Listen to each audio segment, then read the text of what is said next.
Welcome to YogiViews, where my guest is yoga itself, through interviewing those who practice it, teach it, sell it, or simply love it. I am Antonio Sausys. One of the most important features of our modern brain is related to the possibility of assigning meaning, thanks to the presence and function of the cortex, an amazing network of interconnected neurons or brain cells.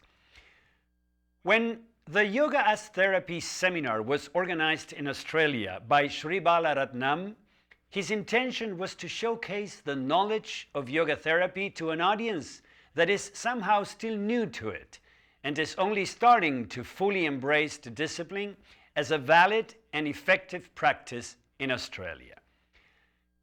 Few months after the initial thought, Sri Bala passed away, and before he asked his successor, Bernadette Hearn, to promise him that the seminar would happen as planned. The event certainly had a different meaning under these circumstances, and she did an outstanding job fulfilling her promise and conducting the seminar with dedicated care and precision, something I'm sure would have made Sri Bala very proud. Sri Bala was a gifted human being and a serious yogi who created vibrational breath therapy, a technique based on energizing prana, or life force, through breath work, combined with the chant of cosmic vibratory healing energy of Pranava Aum. By meditating at the major chakras, an individual is helped to neutralize emotional traumas and tensions of this and previous births. It enhances psychic qualities and activates a process of healing. Throughout the 3 days, the presenters shared concepts and practices explaining yoga therapy in general, as well as the specific ways in which yoga can be used to enhance healing.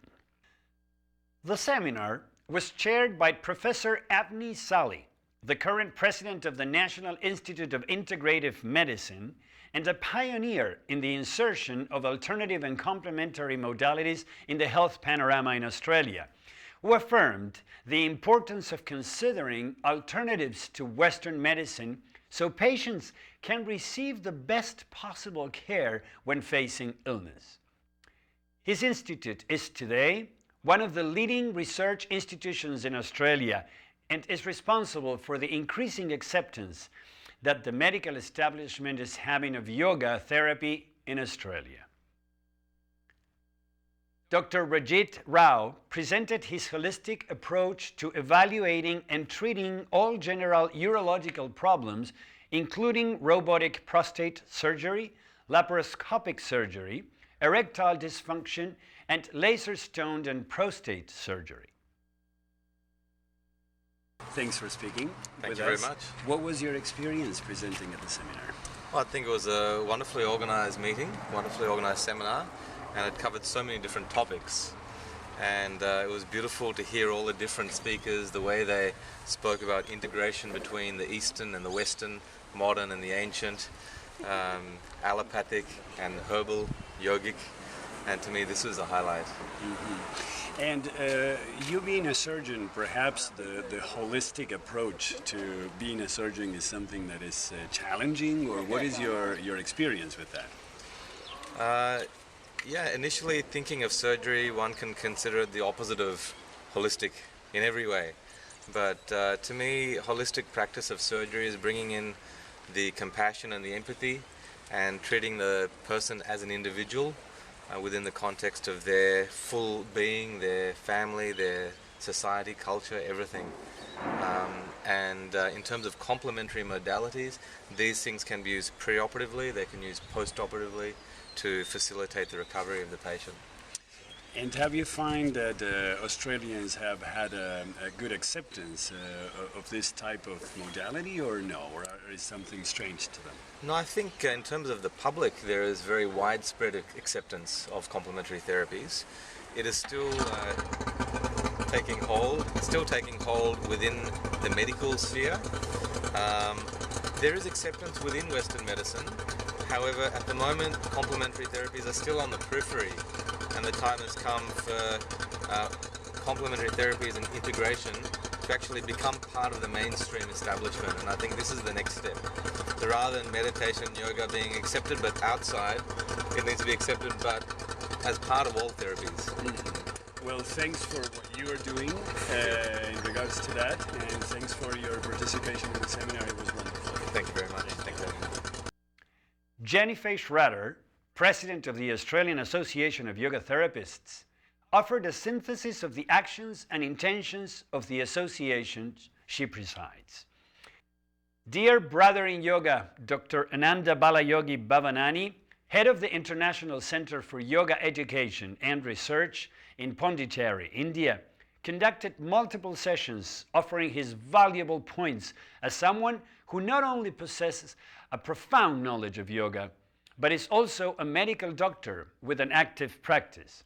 Because for me, it cannot be yoga and meditation, because meditation is part of yoga for me. And nowadays you find yoga and pranayama, which again for me is like next. Well, it's never going to be yoga and asana, because the reason this happens is people think yoga is asana. So what they mean is asana and meditation, asana and pranayama, whereas yoga encompasses the whole process. The process of pranayama, the process of concentration, contemplation, taking you to a state of meditation. Meditation cannot be done. You can concentrate, you can contemplate, but meditation happens. The warm water we use in the neti, something that I advise for people with respiratory disorders, the jala neti is something I add to any patient with a sinus disorder, ENT, ear, nose, throat disorders, those who have problems with snoring and the blockage due to the back of the passages closing down as you lie down. Eye, also the neti helps, because your eye is, the lacrimal ducts drain into your nose, and if your nose is blocked, you're going to be blocking up your eyes also. Please understand, there's a natural drainage process and you are blocking that. So when you do the neti, you are cleaning your eyes, enabling the fluid circulation to occur in the eyes. You are cleaning up your sinuses. You are cleaning up your tongue, so your taste. You are cleaning up your ears, so your hearing. Eye, your smell improves, atrophic rhinitis and all those type of conditions, allergic rhinitis. Improving your sense of smell, and finally the entire sense of touch all throughout your face. In fact, all your five senses are enhanced when you do the neti. So neti is not just to clean the nose. All the five senses, the jnanendriyas, are enhanced.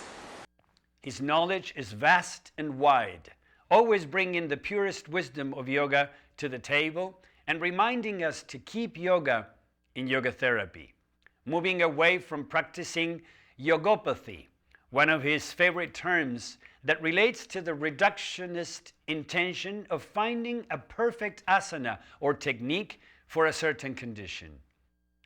True to the holistic approach to life and to the universe, yoga must acknowledge the importance of the whole being and not just the symptom to be treated. So healing is profound and lasting. What a pleasure to be with you again and to have shared this wonderful event for Sri Bala and for the people that attended. What are your words in regards to this event? It's wonderful that we could have such an event, because it's not often you get like-minded people together who can integrate something that is as diverse as modern medicine and yoga, and to give the respectability that yoga therapy deserves in the eyes of the medical community. Yoga and medicine both are dealing with health, both are dealing with the human being, and by integrating yoga and the medical world, we are definitely going to enhance health. So the people who came together, the presenters, the people who were there in the audience, the venue, and of course Sri Bala's blessings, they all contributed towards an integrative feeling. an integrative feeling of health and well-being. Now, Sri Bala, you've known Sri Bala for a number of years. He was very instrumental in your spiritual upbringing, let's put it that way. Very much. What do you think this event meant in terms of his work? Definitely it was the highlight of his work, I would say. He was looking forward to it, and it was his aim that in these times where many are questioning the role of alternative therapies and complementary therapies, that the role of yoga as the original mind-body medicine should reach the medical community, should reach the common man, and that the link of the breath with health, the link of the body and the mind through the breath and healthy breathing. I think his idea was that this should reach people, the message, and I believe that we have reached some of the people. And I'm sure through your work, we are going to reach even more. And vibrational breath therapy was his particular creation, which Yes. in a way, if I understand correctly, Yes. integrated some of the teachings of your father, Yes. Swami Gitananda Very Giri, much. that Sri Bala received. Very much. Tell us a bit about this technique. Basically, the vibrational breath therapy is based on the concept of using sound vibration, that is the pranava, the A, the U, the M. The A which vibrates the lower part, the U the middle part, and the the higher part of not just our lungs, but of the body, integrating different aspects of our reptilian complex, mammalian complex, and the neocortex, bringing together the energies of the different chakras with focus, thus enabling us to reconnect with the universe. The process of vibrational breath therapy, the procedure, the way it has been put together, codified, Sri Bala definitely codified it into the existing system. And this system is something that can, in his own words, be used as a single therapy for virtually all medical conditions. Because the original disease is the disassociation between mind and body, between us and the divine, and this helps us reunite, reconnect with our own happy and healthy self. You were named the successor of your father at the earlier age of 4, and in a way, when he passed away, you were somehow ready to continue with his teachings. Now that Sri Bala had passed away, what do you think is the future of VBT, of vibrational breath therapy? Basically, as far as I am concerned, my interaction with Sri Bala over the past 3 decades, the constant emails, the constant communication we had, I very much feel he considered Bernadette as his successor. This is what I feel. And I have assured her that our support from the Anand Ashram, from the Gitananda Yoga family will be there. Because he has codified it, he has taught it to people. Now what is required is for it to receive the public acclaim it deserves. And to this extent, we have done some research in the pranava, which is the component of VBT. And I'm sure that with like-minded people coming together, more research into actual VBT will sort of showcase it to the medical community. And I am definitely there with Bernadette, I am there with his family, because I believe the family should also be involved. And from the point of view of our tradition, VBT is very much part of our tradition. We support it. And next year when we have Ammaji's 70th birthday celebration, I invited Bernadette to come and give a presentation of it during that also. That's a great way to supporting Sri Bala and BBT. Certainly on my part and on the part of YogiViews, we hope to do the best we can as well to give Sri Bala, his work and his legacy, the proper place that it has in the spiritual world. So thank you, Ananda. I have enjoyed very much seeing you again, and I hope to see you again soon. Thank you. Thank you. Bernadette Hearn offered practical examples of VBT, starting and closing each day of the seminar, and also answered my questions about the meaning of this event for her, personally, and for vibrational breath therapy. How was this for you, Bernadette? How was this event for you? Oh, it was beautiful. I had some really beautiful moments and a great experience, and it took me out of my safety zone for a little bit, comfort zone, but I think it was really good for me. I enjoyed it. And you, of course, have been with Sri Bala for a while. Do you think that this event is what he wanted? Oh, yes. It's all he wanted. This was his final hurrah. He wanted to make sure that the conference went together, that people had an understanding of medicine, modern medicine and yoga therapy coming together, alternative therapies, integrative, complementary medicine, all coming together as one, and that's what he wanted to portray, that vibrational breath therapy was part of that. And he wanted to bring everybody together. So I think a union happened and it was beautiful. Yeah. And what do you think is going to be the future of vibrational breath therapy now that Sri Bala had passed away? We'll just continue on, continue putting the word out and doing the practices. Of course, it always starts with yourself, so I'll just continue doing my practices, and we've got teacher training programs happening, we've got meditation workshops happening. There's some interest in different yoga places wanting me to come and do some training with them, so all around Australia, as well as a few comments last night about India. So yeah, I think it's a seed that's been planted and it will continue to grow for certain. If you were to tell us what VBT has particularly given you as an individual? As an individual, I can't individualize it actually, because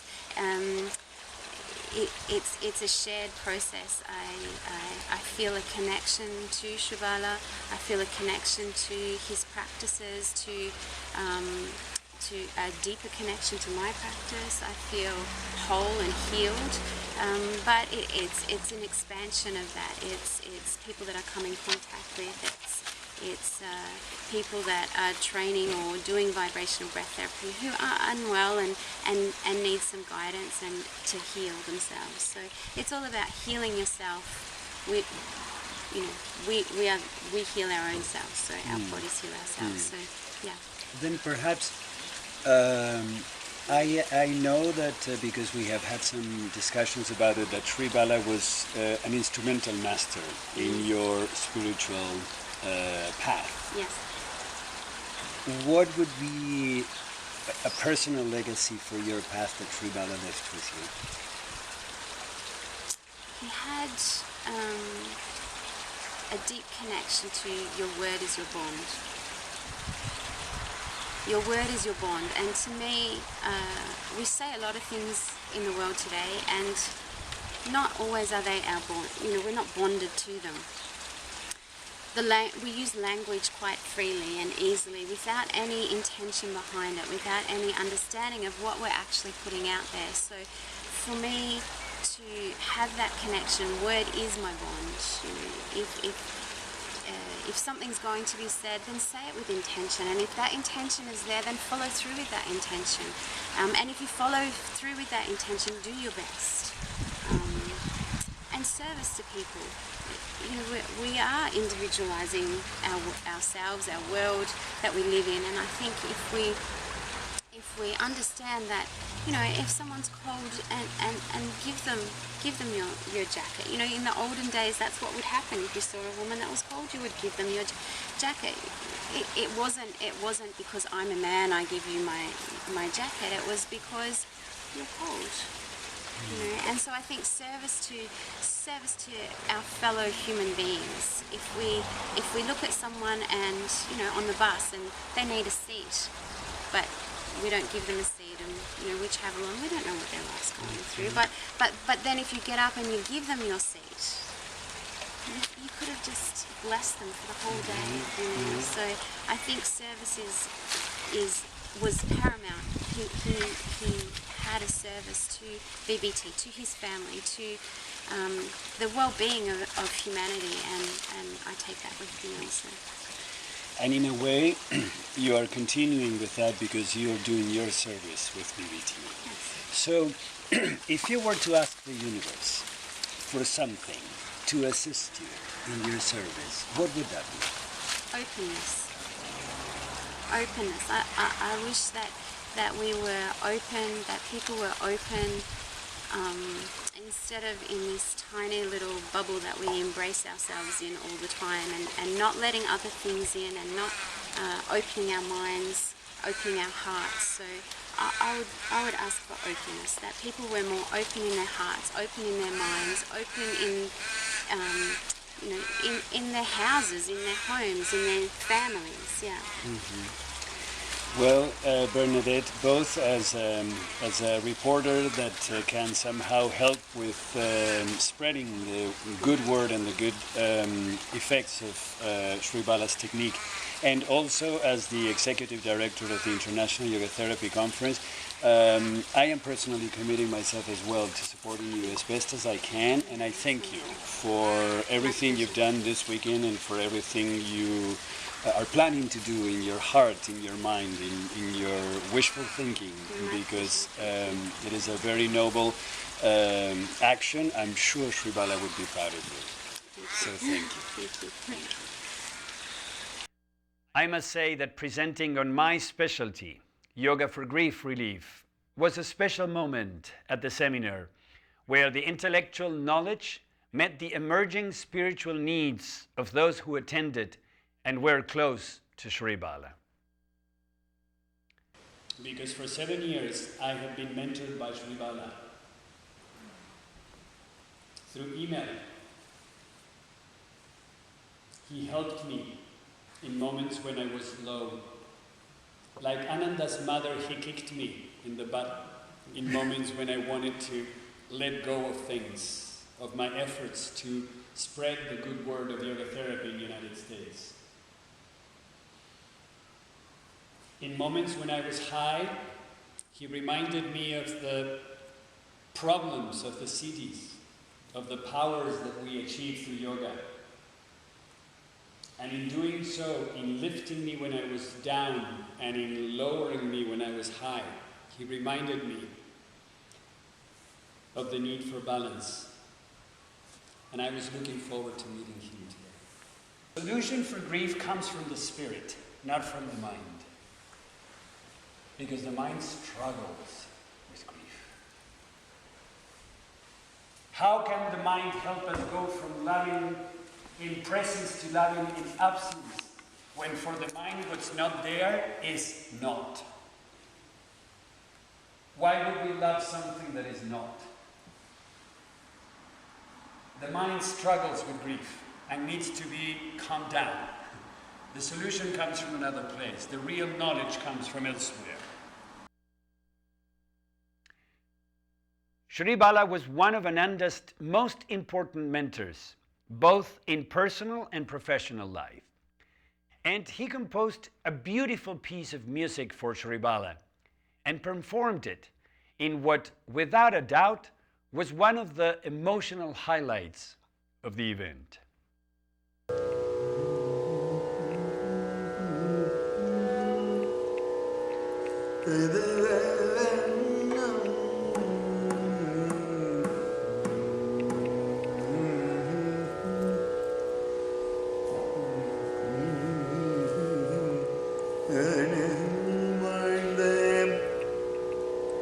அன்புள்ளம் கொண்டு அரணில் வாழ்ந்த அண்ணலே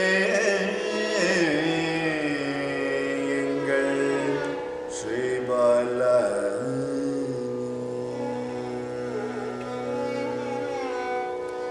அன்புள்ளம் கொண்டு அரணில் வாழ்ந்த அண்ணலே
இலங்கையில் பிறந்து உலகத்தில் திகழ் இலங்கையில் பிறந்து உலகத்தில் திகழ்ந்து உத்தமராய் வாழ்ந்த உயர்ந்த உள்ளமே இலங்கையில் பிறந்து உலகத்தில் திகழ்ந்து உத்தமராய் வாழ்ந்த உயர்ந்த உள்ளமே அன்புள்ளம் கொண்டு அறநெறியில் வாழ்ந்த கண்ணளே எங்கள் ஸ்ரீபாலவே தூய மனதுடன் தூயமை ஞானத்தை அடைந்த மாபெரும் மானிடத்தினரே அறநெறியில் வாழ்ந்த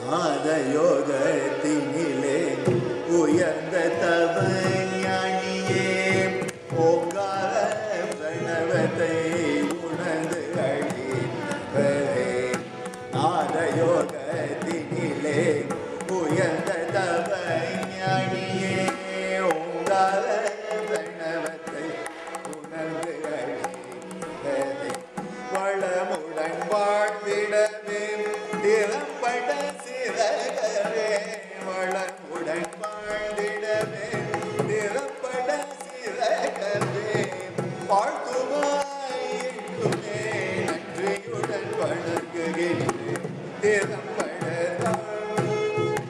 திறம்பட சிறகவே வளமுடன் வாழ்ந்திடவே திறம்பட சிறகவே வாழ்த்துவாய் என்றுமே நன்றியுடன் வணங்குகின்றேன் வாழ்த்துவாய் என்றுமே நன்றியுடன் வணங்குகின்றோம்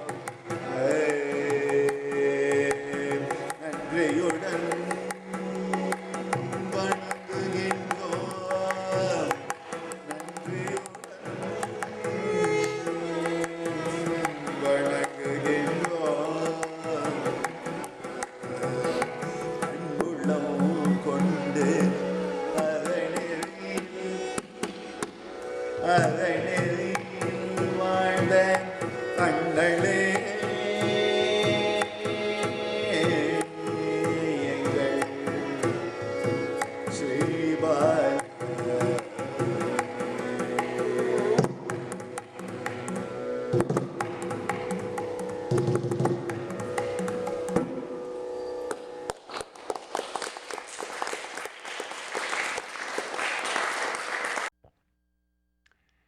The seminar was another example of how, even though we plan things to be a certain way and with a specific meaning, they can mean something entirely different when life situations change.